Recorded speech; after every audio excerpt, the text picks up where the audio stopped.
Alright, some fundamentals here is to get the strongest weapon in the map quickly. For most of the time it's going to be the BFG. You're finding some secret BFG that you can get early on in the map to save time. You know, that's the strongest weapon in the map. If it's the BFG, you get that BFG. If the strongest weapon in the map is a shotgun, you get that shotgun.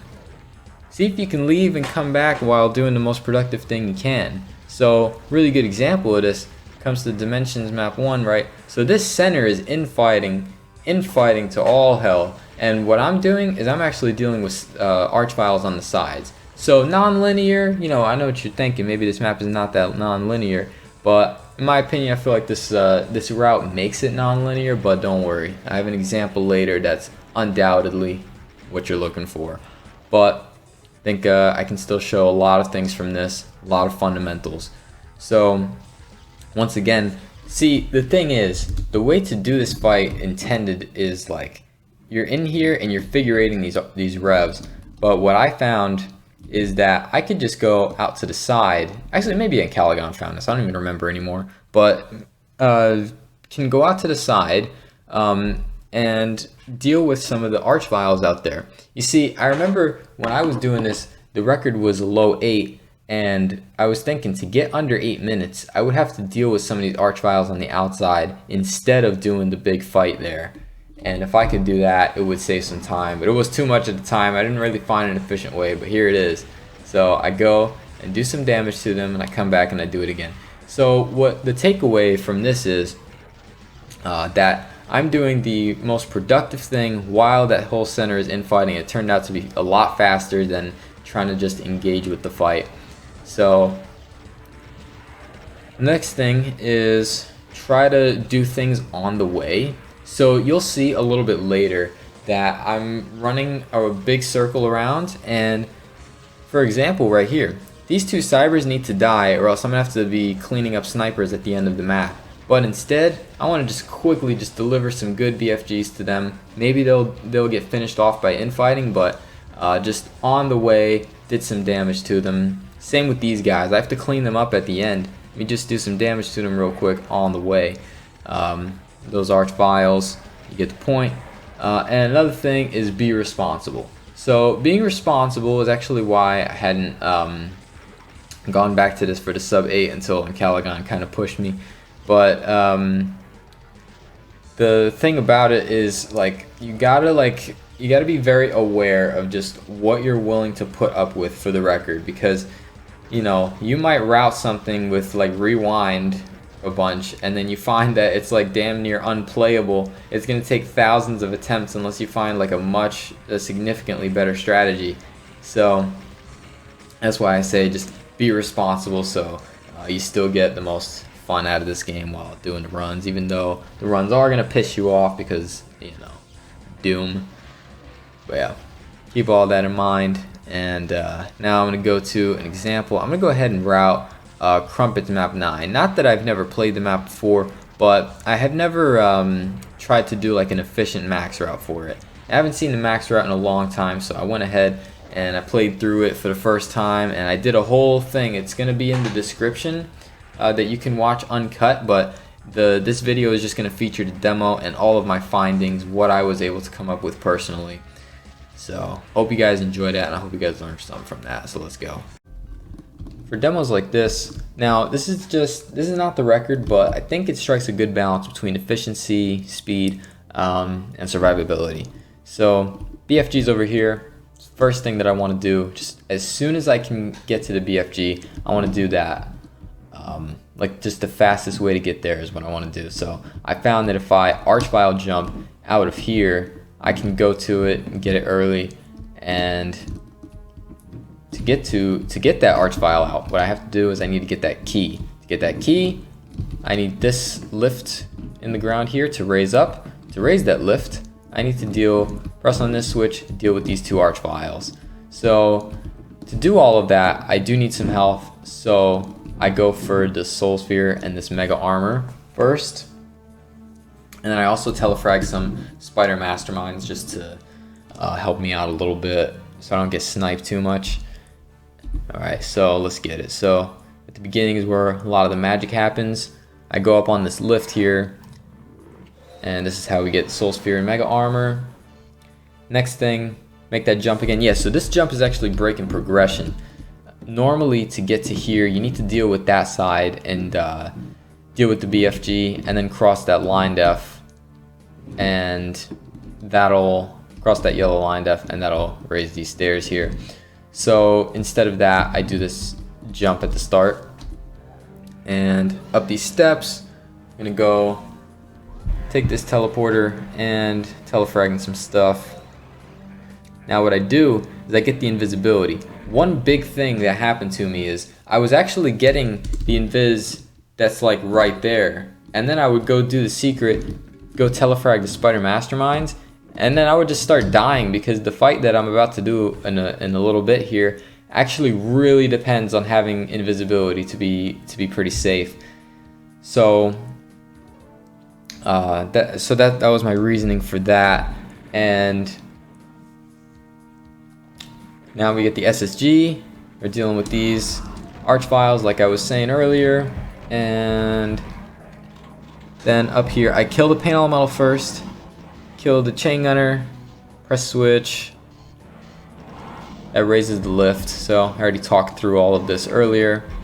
Now we get the key. This is the archvile jump I was talking about. So doing all of that, my health is now 156 and 80.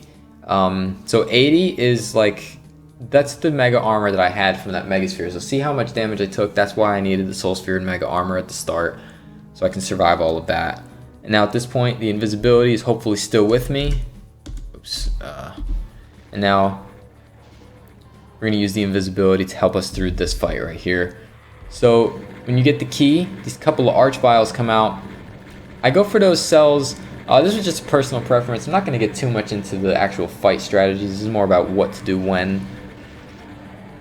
But yeah, I do try to get some tracers to kill those chain gunners, is whatever. But yeah, if I can have the invisibility, get some good health and armor getting out of that, it'd be pretty nice. And I go and do that jump again. Not really needed. I could just cross that line def that I was talking about, but oh well. Telefrag these last two spiders, and that was a pretty interesting way I found to get to the switch quickly while also accomplishing some of the secrets instead of doing it at the start. Don't think it really makes much of a difference, but still, I thought it looked pretty clean to do so. Next, getting the rocket launcher. I want to pull these guys out. This I did actually a lot slower than I did in the routing. So I could have definitely YOLO'd this a lot harder, but I didn't want to put a lot of effort into this, so it's just really kind of showing you how I route things.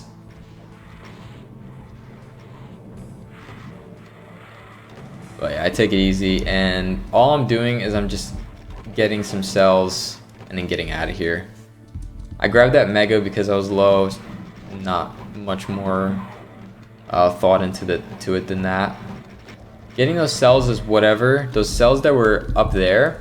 So I actually was thinking that these cells here could help me to clean up the other areas faster, but it didn't end up making much of a difference. I ended up needing a lot of those cells for the cybers anyway, so maybe there was a more efficient way of doing it, but I didn't find one personally, so I just...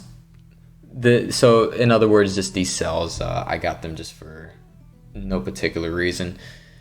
Mostly that fight was about getting the rockets, getting rid of the paint elementals before I leave, and then taking the rockets to clean up earlier areas. For the rockets, or for the paint elementals, a lot of times you really need to just get rid of these flyers, because especially the like paint elementals and cacos, they can just get lost in the level, especially if it's like islands and in the map, and the paint elementals can travel in between. You could be at the exit, paint elemental is 50 miles away, and you're trying to kill them. So a lot of times I really just like to kill them quickly if I can, when I'm close to them. And then next up, I just clean up with rockets, and the rest of this is pretty self-explanatory. I've got one more secret that I need to tag, and I just need to kill some more stuff. So hopefully that helps when it comes to routing. I think that the biggest takeaway really with this map is just, you know, play it blind, have your fun with it, and then see what you can, if you can accomplish like as many things as you can while you're in one area without having to backtrack too often. In a map like this where it's like really interconnected, it doesn't matter too much when it comes to backtracking, especially because that's kind of part of the intended progression, just a little bit, because you know you would really want to get those invisibilities for the red key fight and stuff like that. And another thing is when you're doing these routes, it's like you're gonna have to also accept that you might not find the efficient strategies the first time playing. It might take a couple practice runs, and it might take even a few attempts before you find stuff like, for example, the invisibility, getting it after the telefragging rather than getting it first thing in the map. Because I was getting it when I would go here and do the ledge. I was actually grabbing the invis right here, but that's one of those things that got optimized as I did a few attempts at this. And it ended up making my survivability over at the red key a little bit better. And one of the things that I really like about my routing strategies is I tend to find alright efficiency, you know, not being too slow, but also being pretty, you know, constantly moving, constantly accomplishing something. Yeah, I'm trying to find the last enemy, sadly. You can probably get like a 330 or so with this route, maybe better than that.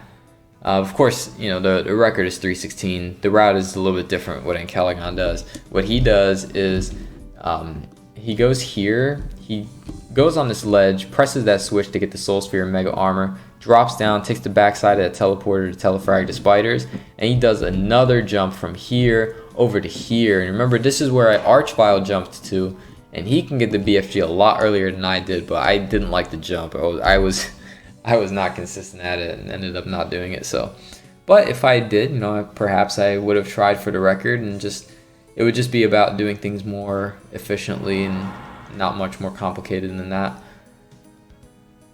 So I know the video may not be very structured, might not be very cut and dry, what to do, step by step kind of thing. But the truth is, routing is not step by step. The truth is, routing is kind of a messy experience, especially for maps like this or bigger. You know, something like Magnolia Map 3, you know, it could probably take 4 or 5 playthroughs and tons of attempts before you find the most effective way of going about that map. So you gotta just be patient with that kind of thing, and also just be mindful that you do not have to commit to a route if it sucks. You've seen it, you saw what you have to deal with, you saw how late in the map you have to deal with it, so you make your judgment call there. And in the end, have fun. Till next time, peace.